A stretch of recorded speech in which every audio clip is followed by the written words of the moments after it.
हरे कृष्णा। ओम नमः शिवाय।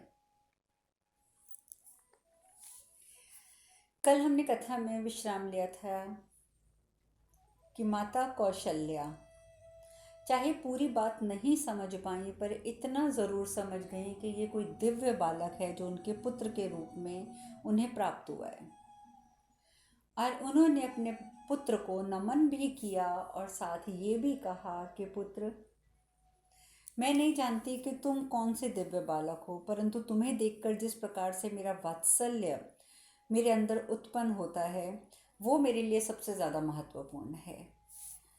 तो इसीलिए कहने का तात्पर्य इस वाक्य का इतना है कि माता कौशल्या इस बात को अपनाना नहीं चाहती कि वो कोई दिव्य बालक है और मैं उसे सिर्फ नमन करूं, क्योंकि वो अपने पुत्र में प्राप्त करके उस दिव्य बालक को अपनी मातृत्व की ममता लुटाना चाहती हैं। वहीं दूसरी ओर भगवान शिव भी ये कह रहे हैं कि देखो, नारायण को इस अवतार में माँ की ममता प्राप्त हो रही है और वो कितना सुख भोग रहे हैं। ऐसी लीला तो सिर्फ नारायण ही कर सकते हैं। और एक और रावण जो व्यू देखने गया, आप सब जानते हैं कि उसने कह दिया था मैं दानव को कि अब बाकी का जो काम है वो मैं स्वयं कर लूँगा, क्योंकि ना तो मुझ में अब मेरे पास ना तो अब समय है ना धैर्य है। तो अपने नाना के साथ शूर्पणखा, विभीषण आदि सबके साथ मंदोदरी भी वहीं होती है, मैं दानव भी होता है। जब व्यू देखता है तो वह यही कहता है रावण कि यदि इस व्यू में कोई प्रवेश कर गया ना नाना श्री, तो वो बचकर नहीं निकल सकता। उसके लिए बचना असंभव हो जाएगा, असंभव। और इसीलिए अब ये जो 9 ग्रह हैं जो सभी दिशाओं की रक्षा करते हैं, अब शीघ्र ही मेरे बंदी होंगे, अति शीघ्र मेरे बंदी होंगे। तत्पश्चात जब ये मेरे बंदी हो जाएंगे, तत्पश्चात वर्तमान व भविष्य का नया स्वामी होगा रावण, रावण और सिर्फ रावण। नानाश्री जय जयकार मेरी प्रतीक्षा कर रही है, मेरी प्रतीक्षा कर रही है। और लंका से बाहर निकल जाता है। वो कहता है कि मेरा वैसे भी अब लंका से बाहर निकलने का समय आ गया है। और बड़ी तीव्र कदमों से जब वो लंका के बाहर निकलने के लिए प्रस्थान करता है तो सुमाली कहता है किंतु जा कहाँ रहे हो, योजना क्या है तुम्हारी? रावण कहता है यदि जीवन पर विजय पानी है तो मृत्यु को पराजित तो होना ही पड़ेगा, और इसीलिए सर्वप्रथम मुझे मृत्यु को अपने नियंत्रण में लेना है। और मृत्यु में नियंत्रण को कैसे ले सकते हो? यमराज को ही यदि आपने नियंत्रण में ले लिया तो यमराज ही तो मृत्यु के देवता हैं। सुमाली ये बात समझ जाता है कि कहीं ना कहीं रावण के मन में ये चल रहा है कि वो यमराज पर आक्रमण करके यमराज को बंदी बनाना चाहता है। वहीं ब्रह्मा जी कैलाश पहुंच जाते हैं। तो महादेव जैसे ही ब्रह्मा जी को देखते हैं तो वो समझ जाते हैं कि ब्रह्मा जी क्यों आए हैं। वो कहते हैं ब्रह्मदेव, रावण यमराज पर आक्रमण करने वाला है और हमें यमराज को कुछ बातों के लिए समझाना होगा। लेकिन उससे पहले ही रावण जो है वो यमराज के सामने सेना लेकर पहुंच जाता है, विशाल सेना। अब आप जानते हैं कि यमराज भी क्रुद्ध होने में तो एक नंबर पर हैं, वो भी क्रुद्ध हो जाते हैं, वो भी अपनी सेना लेके पहुंच जाते हैं। दोनों में युद्ध होता है, बराबरी का मुकाबला।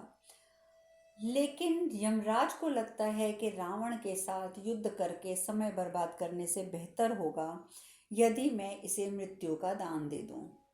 और इसीलिए वो अपना काल दंड उठा लेता है और कहता है कि काल दंड से अब मैं तुम पर प्रहार करूंगा। यमराज को इतना पता है कि काल दंड का प्रहार जिस भी व्यक्ति पर हो जाता है वो कभी जीवित नहीं बच सकता, जीवित नहीं रह सकता। इसीलिए वो अपना काल दंड का प्रहार करने लगता है। जैसे ही काल दंड उठाकर उसका आक्रमण रावण पे करने ही वाला होता है कि ब्रह्मा जी वहाँ उपस्थित हो जाते हैं। ब्रह्मा जी कहते हैं रुक जाओ यमराज, रुक जाओ। तो यमराज कहता है कि मुझे इसे मृत्यु देनी पड़ेगी, और वो भी इस काल दंड से, अन्यथा ये जो कुछ कर रहा है, जितना अहंकारी हो चुका है, ये तो पूरी सृष्टि का नाश कर देगा। तो ब्रह्मदेव, मैं इसे अब नहीं छोड़ सकता, अब ये मृत्यु का पात्र बनकर ही रहेगा। ब्रह्मा जी कहते हैं कि देखो राम यमराज, मृत्यु तो इसे आनी है, अवश्य ही आनी है, किंतु अकाल मृत्यु नहीं, क्योंकि यदि तुम इसे अभी जो मृत्यु दोगे वो इसकी अकाल मृत्यु होगी, क्योंकि इसका मृत्यु का समय अभी नहीं आया है। और मैंने इसको जो वरदान दिया है उसका मान भी तो तुम्हें रखना होगा ना यमराज। तुम जानते हो कि मैंने रावण को वरदान दिया है कि किसी भी देवता से, असुर से, और बाकी इन्होंने गंधर्व आदि जो भी हैं उनसे इसकी जो मृत्यु है वो नहीं हो सकती रावण की। तो तुम भी तो, बेशक तुम असुर हो यमराज, लेकिन तुम में भी देवगुण भी हैं, क्योंकि तुम मृत्यु के देवता हो, तो इसलिए तुम भी इसकी मृत्यु नहीं कर सकते। और यदि तुम काल दंड का प्रहार इस पर करते हो, काल दंड का प्रहार यदि इस पर करते हो, तब तो ये गलत हो जाएगा। क्यों? क्योंकि ये घटनाक्रम जो चलने वाला है, जिसकी वजह से रावण अभी तक जीवित है, वो घटनाक्रम बीच में टूट जाएगा। और ये अनिवार्य है यमदेव कि यह भी जीवित रहे और तुम मेरे दिए वचन का मान रखो। ये बहुत अनिवार्य है, क्योंकि इसमें यदि हस्तक्षेप करेंगे हम, मैं करूं या आप करें, तो क्या होगा कि संसार एक महान घटनाक्रम से वंचित रह जाएगा। नहीं यमदेव, नहीं। इसीलिए इस बार तुम्हें रावण को क्षमा करना ही होगा। यम जो है, यमराज जो होते हैं, वो कह देते हैं हाथ जोड़कर, जो आज्ञा ब्रह्मदेव। और वो अपना जो काल दंड उन्होंने आवाहन किया होता है जिसका, उसको वापस भेज देते हैं। पर रावण देखिए कितना दुर्बुद्धि हो चुका है, इतना बड़ा भक्त होने के बाद भी इतना दुर्बुद्धि हो चुका है कि वो इस बात को अपनी विजय मान लेता है। वो ये नहीं सोचता कि काल दंड का प्रहार यदि उस पर हो जाता तो वो जीवित नहीं रह सकता था।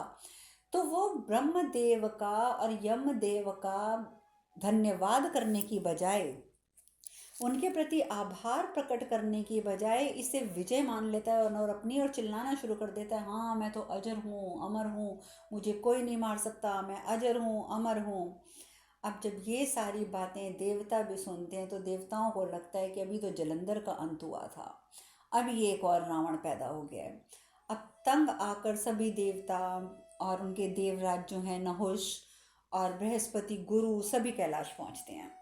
सभी कैलाश पहुंच जाते हैं। सूर्यदेव कहते हैं, प्रभु रावण ने यमराज को पराजित कर दिया है। बेशक यमराज ने कालदंड स्वयं वापस भेजा, परंतु रावण इसे अपनी विजय मान रहा है।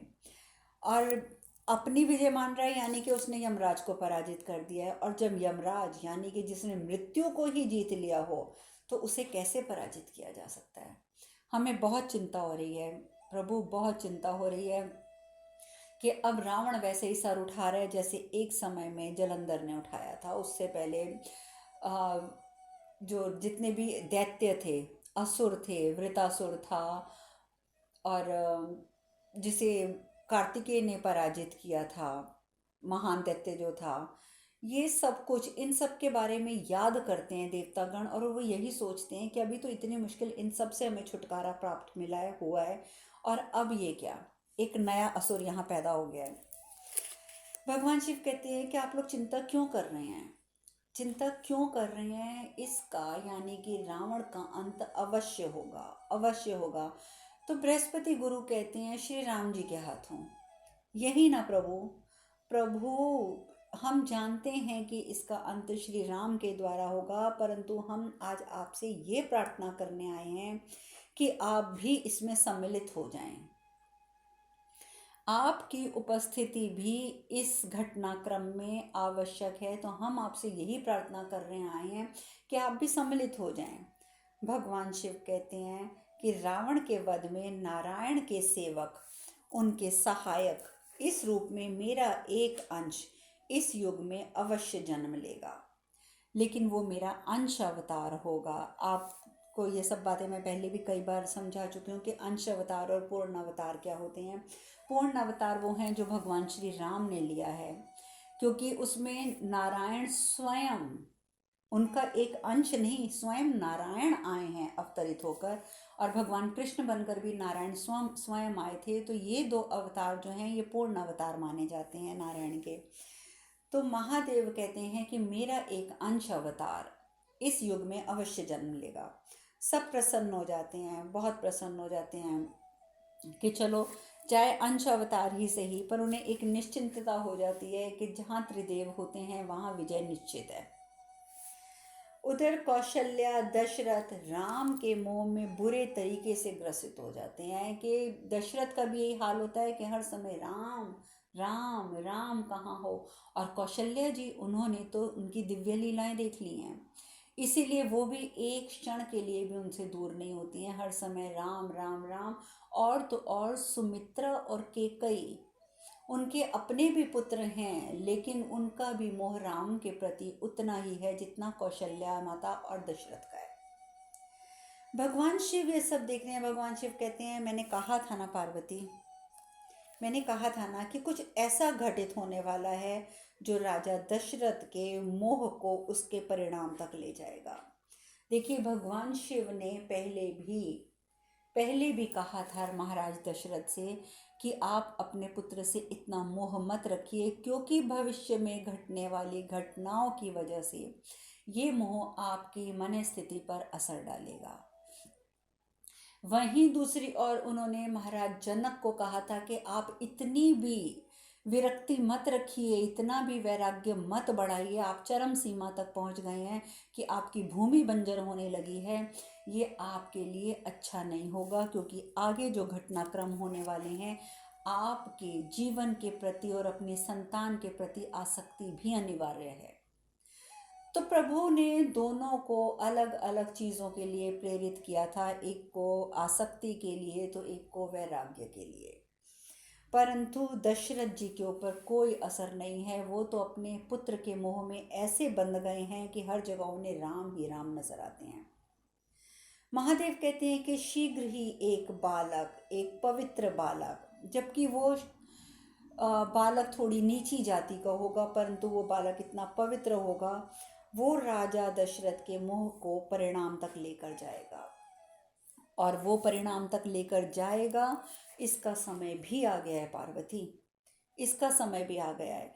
परंतु राजा दशरथ के समक्ष विकल्प प्रस्तुत करना प्रकृति का, मेरा, इस ब्रह्मांड का दायित्व होता है। हमारा दायित्व होता है विकल्प प्रस्तुत करना, परंतु विकल्पों का चयन करना उनका अपना अधिकार होता है। बात फिर वहीं आ गई फ्री विल की, कि भगवान हमेशा यही कहते हैं कि हमने तुम्हें बुद्धि दे दी है, चयन करने की क्षमता दे दी है, तुम जो चयन करोगे वो उसके लिए तुम पूर्ण रूप से स्वतंत्र हो, तुम्हें स्वतंत्र अधिकार दिया है हमने कि तुम जो रास्ता चुनना चाहते हो चुनो, प्रभु तो तुम्हारे साथ रहेंगे। वही उदाहरण मैं दोबारा नहीं देना चाहूँगी कि चोरी करने जा रहे हो तो भी मैं तुम्हारे साथ हूँ, चोर को पकड़ने जा रहे हो तो भी मैं तुम्हारे साथ हूँ। संक्षिप्त में कहने का तात्पर्य सिर्फ इतना है कि भगवान ने हमें स्वतंत्र अधिकार दिया है कि हम विकल्पों में से विकल्प स्वयं चुनें।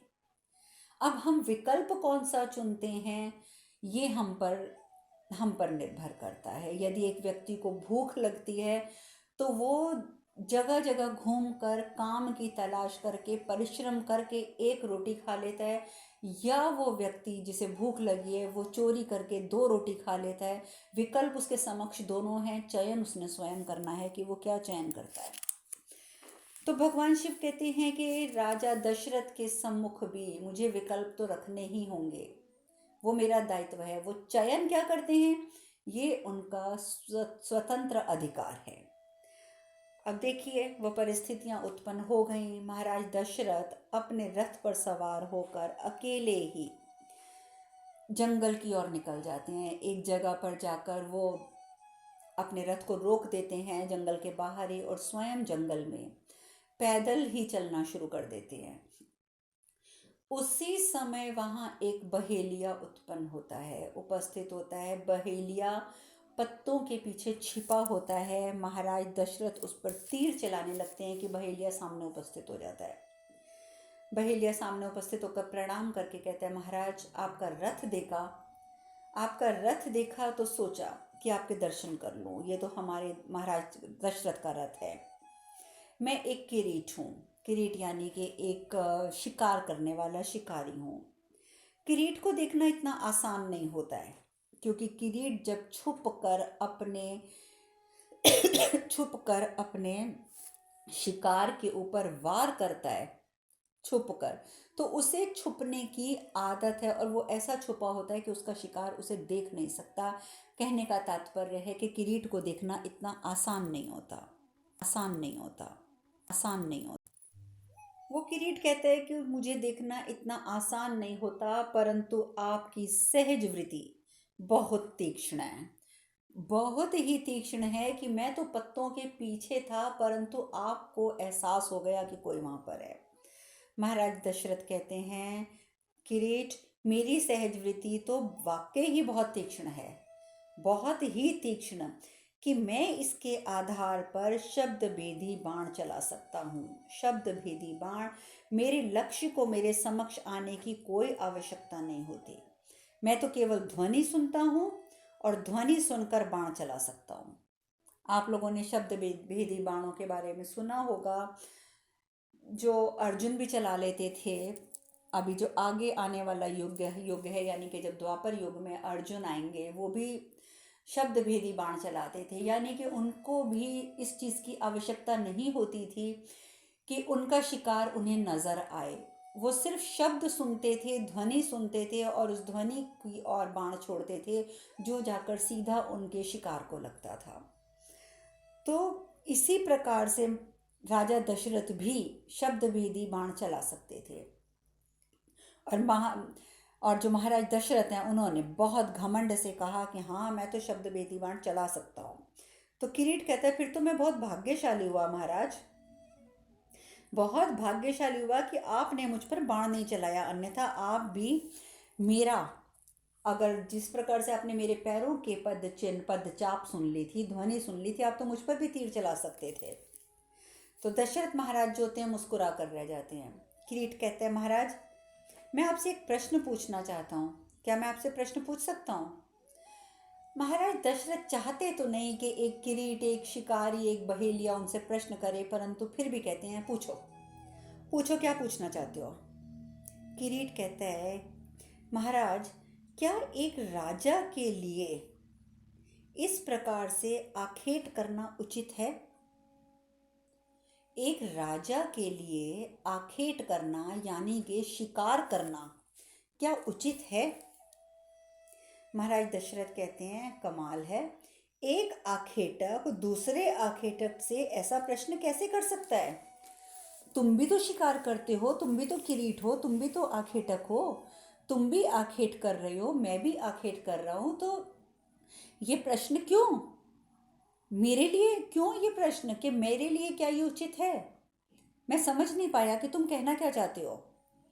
किराट कहता है, महाराज, हम तो ये कार्य अपनी क्षुधा को शांत करने के लिए करते हैं, क्योंकि जब हमारे पास, हम रहते हैं जंगल में, जंगल में अगर पर्याप्त, वैसे तो देखिए जंगल में पर्याप्त धन धान्य होता है, फल फूल होते हैं कि किसी भी मनुष्य का जो है क्षुधा शांत हो जाए, लेकिन जंगल में रहने वाले जानवरों के साथ रहने वाले कुछ जानवर और कुछ मनुष्य ऐसे भी हो जाते हैं जो जानवरों की ही वृत्ति के हो जाते हैं और वो जानवरों का भक्षण करते हैं। तो इसीलिए किराट पूछता है कि हमें तो आदत पड़ चुकी है अपनी क्षुधा शांत करने की, इन्हें खाकर, परंतु आपके लिए तो ये एकमात्र मनोरंजन का साधन है, क्योंकि आप तो महाराज हैं। क्योंकि आप तो महाराज हैं, आपके पास किसी चीज़ की कोई कमी नहीं है, किसी भी चीज़ की कोई कमी नहीं है। तो ये तो सिर्फ आप अपने एक मनोरंजन के लिए आखेट कर रहे हैं, और एक मनोरंजन के लिए किसी की हत्या करना, किसी मासूम जीव की हत्या करना, क्या ये उचित है महाराज? मेरा प्रश्न आपसे ये है। दशरथ, जिसके ऊपर की इस समय आखेटक का एक नशा चढ़ा हुआ है, दशरथ महाराज कहते हैं, पूर्ति तो पूर्ति है आखेटक, पूर्ति तो पूर्ति है, क्षुधा के लिए हो या मनोरंजन के लिए हो। तुम अपनी क्षुधा के लिए आखेट करते हो, हम अपने मनोरंजन के लिए करते हैं, फिर उचित अनुचित का प्रश्न ही कहाँ उठता है? उचित अनुचित का प्रश्न कहाँ उठता है? किराट कहता है कि फिर भी राजन, मेरा काम था, मेरे मन में प्रश्न उठा था, वो प्रश्न पूछना। मैंने प्रश्न पूछा क्योंकि मेरे हिसाब से मनोरंजन हेतु किसी का वध करना अनुचित होता है, परंतु फिर भी आप आखेट करना चाहते हैं तो जाइए जाइए, अवश्य कीजिए।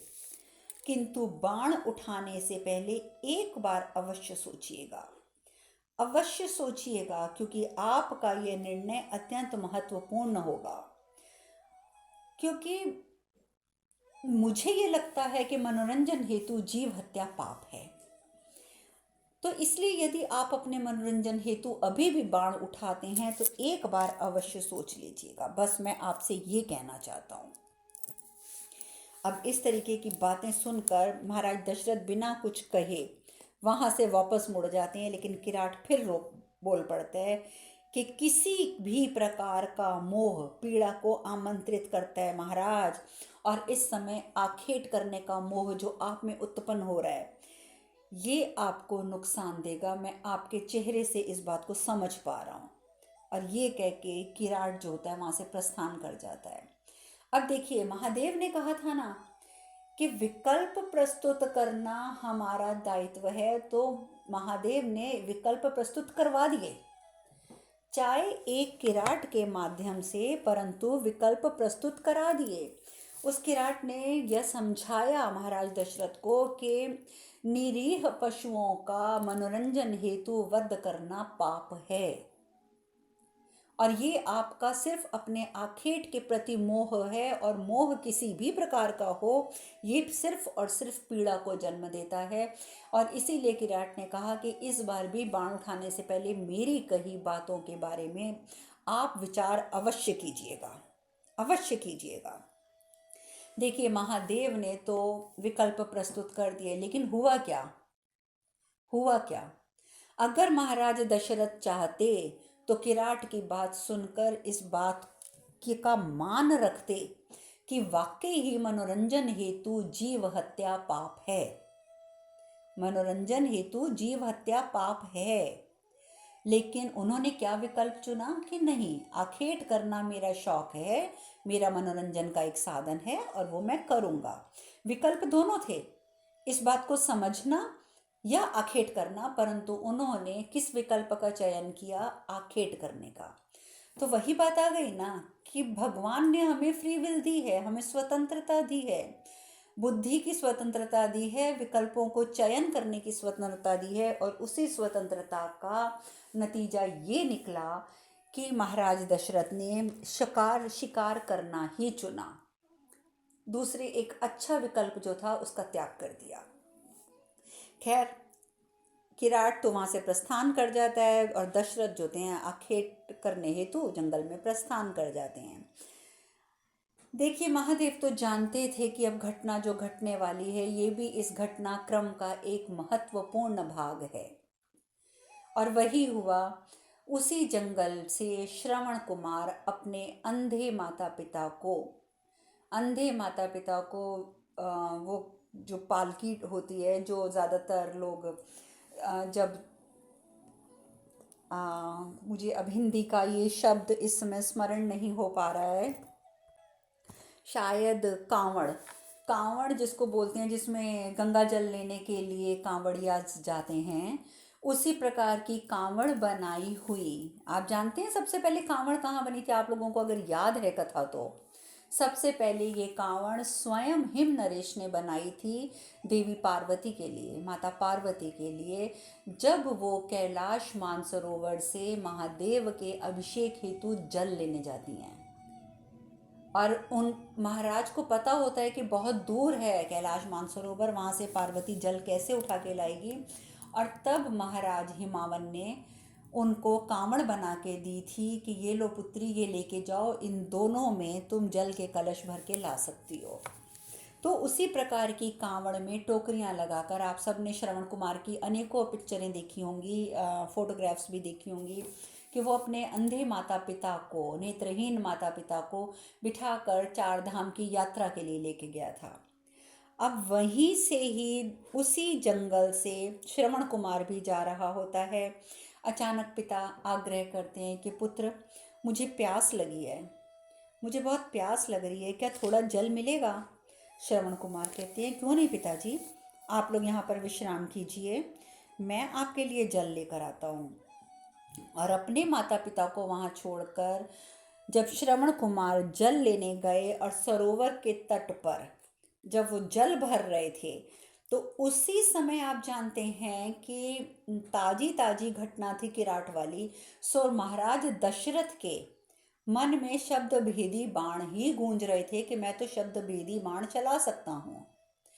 और उन्होंने ये सोचा कि ये कोई छोटा मोटा जानवर नहीं, कोई बहुत बड़ा मुझे पशु लग रहा है जो कि जल पी रहा है वहां पर। और उन्होंने शब्द भेदी बाण चला दिया बिना देखे कि वो पशु है या कोई मनुष्य है। और अचानक जब वो बाण चला और वो जाकर लग गया सीधा श्रवण कुमार को, और उसके मुख से चीख निकल गई, आ। जैसे ही उसके मुख से चीख निकली तो राजा दशरथ अपने होश में आए कि ये मैंने क्या कर दिया।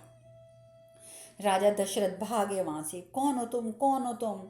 मुझे तो प्रतीत हुआ कि वहां पे कोई पशु है, मैं तो समझ भी नहीं सकता था कि जंगल में कोई मनुष्य इस प्रकार से पानी भर रहा होगा यहाँ पे। तुम कौन हो। तो श्रवण कुमार बताते हैं कि मैं श्रवण कुमार हूँ और मैं अपने माता पिता को 4 धाम की यात्रा के लिए ले जा रहा था, और अचानक मेरे पिताजी को प्यास लग गई। मैं पानी लेने आया था, यहाँ पर जल लेने आया था, किंतु अब क्या होगा। दशरथ कहती हैं, सुनो सुनो, चिंता मत करो, मैं दशरथ हूँ, अयोध्या का राजा दशरथ। मैं तुम्हें तुरंत अयोध्या लेके जाऊंगा, अपने रथ पर बिठाकर तुम्हारा उपचार कराऊंगा मैं। देखिए महाराज दशरथ जैसे भी थे वो इंसान बुरे नहीं थे, परंतु कहते हैं ना कि कई बार अगर हमारे अंदर एक कोई काबिलियत आ जाए तो उस काबिलियत का अगर घमंड भी आ जाए तो वो घमंड जो है ना वो सर चढ़ के बोलने लग जाता है। इस समय महाराज दशरथ के साथ भी यही हुआ था कि शब्द भेदी बाण चलाने का जो घमंड था वो इतना बढ़ चुका था दशरथ जी के ऊपर कि उन्हें कुछ समझ नहीं आया, उन्हें कुछ भी समझ नहीं आया था और उन्होंने शब्द भेदी बाण चला दिया था। परंतु अब वो बहुत विचलित हो गए, कहते हैं कि नहीं, तुम शीघ्र स्वस्थ हो जाओगे, मैं तुम्हें अयोध्या लेके जाऊंगा, तुम्हारे माता पिता को भी अपने साथ लेके चलूंगा, उठो उठो उठो पुत्र उठो। श्रवण कुमार कहते हैं, नहीं महाराज नहीं, जिस प्रकार का ये बाण मुझे लगा है मेरा जीवित रहना अब असंभव है, मेरा जीवित रहना असंभव है। अगर आप मेरे लिए कुछ करना ही चाहते हैं तो बस इतना उपकार करिए कि मेरे माता पिता जल के लिए मेरी प्रतीक्षा कर रहे होंगे, उन तक ये जल पहुंचा दीजिएगा, उन तक ये जल पहुंचा दीजिएगा। माता पिता मुझे, और साथ ही वो हाथ जोड़कर वहीं से जहाँ पे वो गिरे होते हैं श्रवण कुमार, वहीं से कहते हैं, माता पिता मुझे क्षमा कर दीजिएगा, मुझे क्षमा कर दीजिएगा, आपका ये अभागा पुत्र आपकी इच्छा पूरी ना कर सका, क्षमा कर दीजिएगा।